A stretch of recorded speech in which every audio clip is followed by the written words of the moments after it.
সুন্নত যদি ধীরে ধীরে আমলটা নাই হয়ে যায়, নেতৃস্থানীয় ব্যক্তিরা বিশেষ গুরুত্বের সাথে করা দরকার, যাতে অন্যরা উৎসাহিত হয়। মেসওয়াক নিয়ত করে ফেলেন এখন থেকে। এখানে সবাই বিশেষ ব্যক্তি, যেমন আপনার ফ্যামিলিতে আপনি বিশেষ ব্যক্তি, আপনার বাচ্চা আপনারে ফলো করে, আপনার ভাই বোনরা আপনারে ফলো করে, আপনি করেন, ইনশাল্লাহ আপনাকে দেখে দেখে তারাও করবে। উস্তাদ করলে ছাত্রও করবে, বাপ করলে সন্তানও করবে, এটাই স্বাভাবিক ব্যাপার। তাহলে মেসওয়াকের আমলটা নিয়মিত করা দরকার নাকি দরকার না? ঘোড়া, যেমন ঘোড়া, এই যুগে ঘোড়া কিন্তু তেমন কাজে লাগে না, কিন্তু নবী বলেছেন ঘোড়ার কপালে কিয়ামত পর্যন্ত কল্যাণ লেখা থাকবে। আল খাইরু মাকুদুন ফি নাওয়াসিহাল খাইরু ইলা ইয়াউমিল কিয়ামা। তার মানে যুগ উন্নত হয়ে গেলে তখন মোটরসাইকেল দিয়ে ঘোড়া সওয়াব আদায় হবে এমন না। সুতরাং ব্রাশ যতই আসুক, আরে 12 ঘন্টা পর পর না, 2 ঘন্টা পর পর যদি করেন, ব্রাশি, মেসওয়াকি, এই ডালের গুরুত্ব কখনোই হারায়া যাবে না। প্রয়োজন যদি নাও থাকে তবুও নবীর সুন্নতের মহব্বতে আমলটা ছাইরেন না। তাহলে এটা হলো সহজ উদাহরণ। আরো এরকম বহু উদাহরণ দেওয়া সম্ভব। এখন কঠিন উদাহরণ হলো, আগেই বলেছি অনেকে বদদোয়া দিতে পারেন, কিন্তু উদাহরণ তো উদাহরণই, গায়ে লাগায়েন না, তাহলে কষ্ট লাগবে না ইনশাআল্লাহ। যেমন ধরেন বাংলাদেশে কেউ জিনা করবে, এটা সমস্যা না, কিন্তু কেউ বিয়ে করবে, এটা বড় সমস্যা। মানে কি? মানে হলো আল্লাহ তাআলা এক একজনকে এক এক ধরনের চাহিদা দিয়েছেন। পেটের ক্ষুধা যেমন সবার এক না। এই ময়মনসিংহে এমন লোকও আছে ভাই, বল নিয়ে খাইতে বসে, প্লেট না, বল নিয়ে খেতে বসে, এবং কিছু লাগে না। ওই পান্তা ভাত সঙ্গে যদি আপনি কাঁচামরিচ আর পেঁয়াজ দিয়ে দেন, লবণ থাকে, আর ডিম ভাজি হইলে তো কথাই নাই, একেবারে পুরো বল সাভার করে ফেলতে পারবো। অথচ আমি এক সপ্তাহে হয়তো এই পরিমাণ খাবার খেতে পারবো। আমাদের দেখতে যেমনই মনে হোক, আমার ওই 1 চামচের চাইতে বেশি ভাত খাওয়াই আমার জন্য জটিল হয়ে যায়। তাও দিনে 1 বেলা খাওয়ার অনুমতি আছে। তাও কখনো দেখা যায় 2 দিন 3 দিন পর পর ভাতের সাথে আমার মোলাকাত হয়, আমার দিদার নসিব হয়, ভাত থেকে এই পরিমাণ দূরে থাকি। অথচ অনেকে আছে ভাত ছাড়া তার চলেই না, সকালেও ভাত, দুপুরেও ভাত, রাইতেও ভাত, মাঝখানেও ক্লান্ত হলে ভাত। তাহলে দেখা যায় যে পেটের ক্ষুধা এবং চাহিদা সকলের এক না। একইভাবে আরেকটা যে চাহিদা আছে, ওইটাও সকলের এক না। স্বাভাবিক, সকলের এক না। শারীরিক গঠন যেমন এক না, ওইটাও সবার এক হবে না। তো এখন যার যেমন দরকার আল্লাহ তার জন্য যেমন সুযোগ দিয়ে রেখেছেন। কিন্তু এই দেশে আপনি অবাধে জিনা করতে পারবেন, এতে কেউ রাগ করবে না, কিন্তু একের অধিক অন্য চিন্তা ভাবনা করবেন, আপনার ঘরেই থাকতে দিবে না। আগেই বলেছে অনেকে রাগটাগ করতে পারেন, কিন্তু জিনা করার চাইতে তো এটা উত্তম নাকি?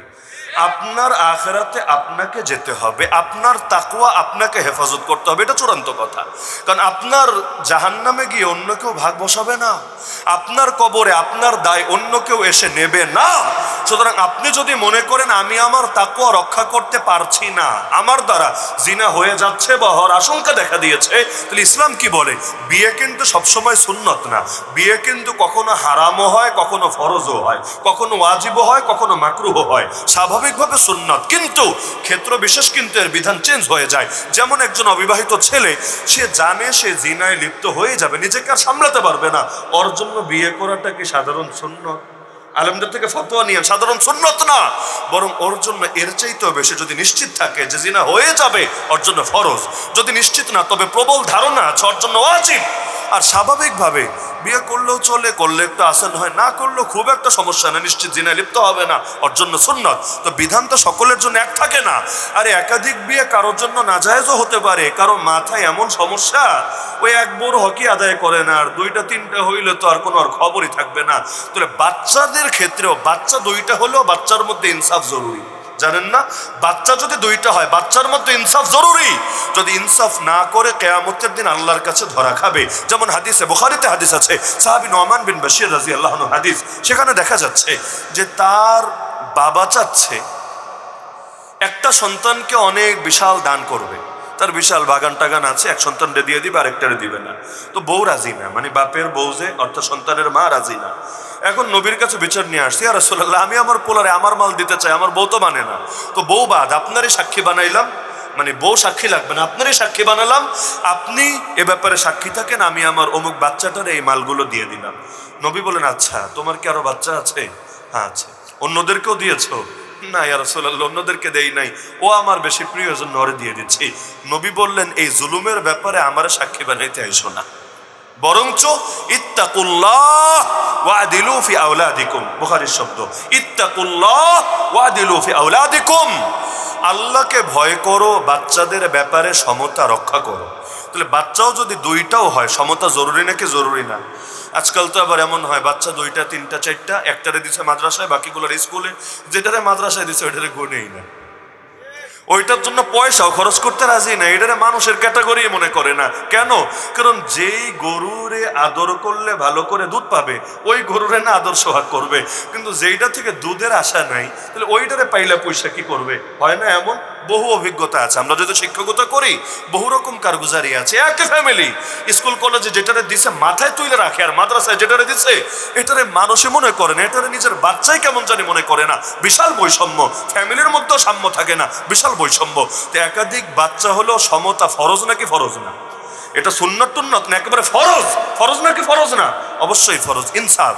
এখন সমতার জুজুর ভয় দেখিয়ে মানুষকে একাধিক বাচ্চা নিতে অনুৎসাহিত করা যাবে না। একইভাবে একাধিক বউ যদি থাকে তাদের মধ্যেও সমতা জরুরি, কোনো সন্দেহ নেই, ফরজ, কোরআনের আয়াত দ্বারাই প্রমাণিত ফরজ। কিন্তু ওই ওই সমতার জুজুর ভয় দেখিয়ে মানুষকে জিনায় আকৃষ্ট করে বিয়ে থেকে কিন্তু দূরে রাখা যাবে না। এজন্য অন্যান্য দেশে দেখা যায় যে পাকিস্তান থেকে কয়দিন আগেও দুইজন আলেম আসলেন না বাংলাদেশে, একজন মঞ্জুর মেঙ্গল হাফিজাহুল্লাহ আর একজন ইলিয়াস ঘুম্মান হাফিজাহুল্লাহ, 4টা করে বউ না, এবং সাক্ষাৎকার তো দিলেন ইলিয়াস ঘুম্মান সাহেব, এমনকি বিদেশে গেলে পর্যন্ত। এই তাকে ওসমানী সাহেবেরও তো আমরা দেখেছি, বাংলাদেশে এসেছেন একদম ফ্যামিলি নিয়ে এসেছেন। আমরা তো দেশে যারা ওয়াজ টজ করি আমরাও অত সময় দিতে পারি না, স্বাভাবিক কথা, কিন্তু আল্লাহর বান্দা এক দেশ থেকে আরেক দেশে এসেছেন, একা আসেন নাই, ফ্যামিলি নিয়ে এসেছেন। ফজর পরে জগিংয়ে বের হচ্ছেন, ফ্যামিলি সহ বের হয়েছেন, ঘুরতে যাচ্ছেন, ফ্যামিলি সহ ঘুরতে যাচ্ছেন, এভাবে তাদেরকে সময় দিয়েছেন। আলহামদুলিল্লাহ সুম্মা আলহামদুলিল্লাহ। তাহলে যদি এমন হয় সমাজে এই জিনা নিয়ে মানুষের কোনো সমস্যা নাই, কিন্তু ইসলামের বৈধ বিধান নিয়ে চুলকানি আছে, যারা নেতৃস্থানীয়, কারা নেতৃস্থানীয় না বললাম, পরে আবার রাগ করবেন আমার উপরে, এবং তাদের ফ্যামিলির লোকের আমার উপর চূড়ান্ত খেপা থাকবে, কি হুজুর নিয়ে আস, তাও আবার মহিলা মাদ্রাসার মাহফিলে, কি হুজুর নিয়ে আসছে, এই হুজুর যাতে আর ভুলেও না ঢুকতে পারে ভালুকার মাঝে, সাবধান। সুতরাং আমি বিধান বলছি, আমি কাউরে খেপাই দিচ্ছি না।